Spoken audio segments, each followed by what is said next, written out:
Christian Lopin. C'est descendu plus vite que moi. Déjà, C'est descendu avant même d'ouvrir la bouche, hein, quel public. Alors, présentez-vous. Alors, moi, je m'appelle Tristan Lopin, je suis humoriste et je suis un petit peu l'expert en relations amoureuses. J'en connais un rayon, en fait, pour vous résumer un petit peu la situation depuis que mon premier amour m'a quitté. Enfin, a ruiné mon existence à tout jamais. Je ne tombe que sur des abrutis. Voilà, ouais. Je suis pas tout seul peut-être, mais et le pire c'est que j'adore ça. Voilà, mais ne vous moquez pas hein, parce que c'est terrible aujourd'hui avec la pression qu'on a, la société, tout ça, on cherche à se caser à tout prix. C'est terrible. Hein. Et du coup, si vous voulez aujourd'hui à 30 ans, si vous êtes célibataire ou locataire, pour 75% de la population, vous allez finir seul avec 5 chats dans un appartement qui sent la croquette mouillée. Hein. C'est une angoisse.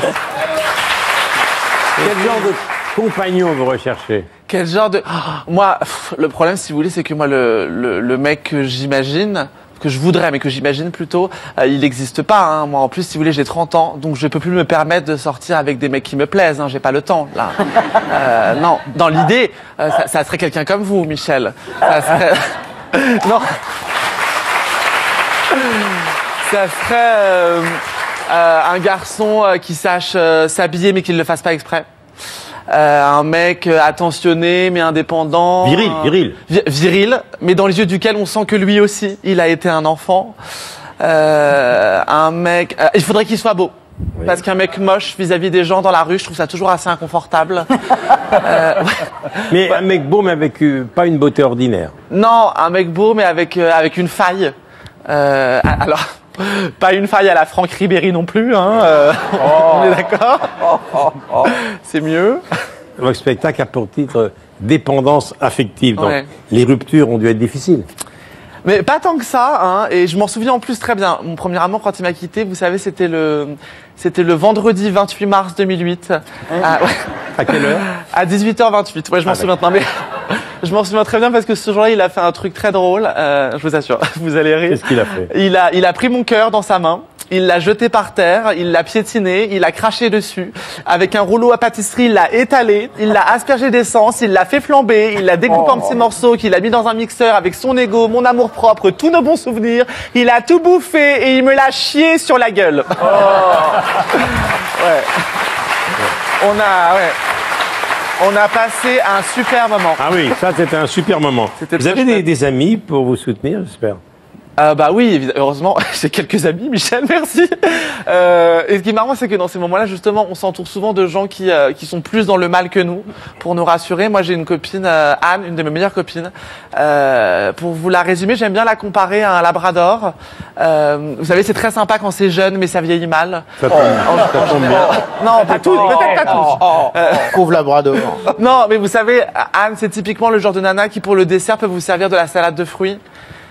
Est-ce qu'on peut tous décréter ensemble aujourd'hui que la salade de fruits c'est le dessert officiel des gens ennuyeux? Enfin, je veux dire, non mais sérieusement, quand vous êtes au dessert au resto et que vous prenez quelque chose, c'est toujours un Wello au chocolat. Enfin, je veux dire, qui sont ces gens qui payent 7 balles pour des fruits coupés en tranches? Enfin, mais je l'adore. Hein, c'est une très bonne copine, mais elle est pas fun quoi. C'est.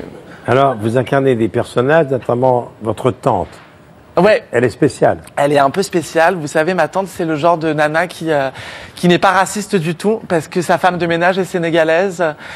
Je vous montre. Bonsoir Charlotte, bonsoir Chantal, la tata de Tristan, bonsoir.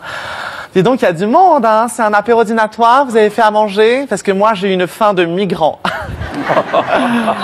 Ah ouais, et on parle là de mon neveu, mais je l'adore, vous savez, le fait qu'il soit... qu'il préfère les... Ça me dérange pas du tout, hein, vous savez.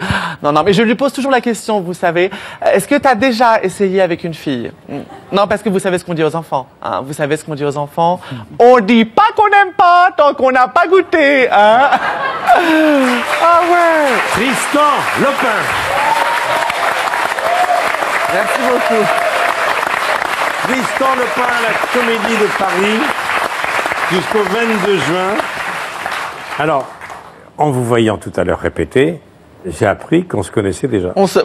Mais il y a longtemps. C'est des questions, Michel, attention. Ah oui, on se connaît... Ouais, en fait, moi j'ai fait mon stage de 3e ici. Comme quoi, c'est quand même un bon départ. Ici, vous avez fait un stage ici. Mais c'est vrai qu'il y a beaucoup de stagiaires qui sont chez nous, mais... dans les bureaux, et j'étais venu du coup un mercredi pour le tournage. Je me souviens avec Christian Clavier et Kylie moi, je suis ravi, l'eau a coulé sous les ponts. Vous avez fait 2 courts-métrages, on m'a dit déjà. J'ai fait des études de cinéma. Moi, je voulais être réalisateur depuis tout petit. Je suis passionné par le cinéma. Et qui vous a donné envie de monter sur scène? Et ben en fait, c'est en étant costumier sur un court-métrage que j'ai rencontré Bérangère Krief. Juste avant qu'elle tourne Bref, et qu'elle lu des chroniques que j'écrivais sur Internet et qui m'a conseillé de monter sur scène. Donc voilà. Je suis content que vous soyez venu pour la première fois chez nous, face à François Morel, face à Michel Pina, face à Raphaël. Vous êtes devant des maîtres. Ah non, oui, mais j'étais... On l'applaudit, Tristan. Merci beaucoup.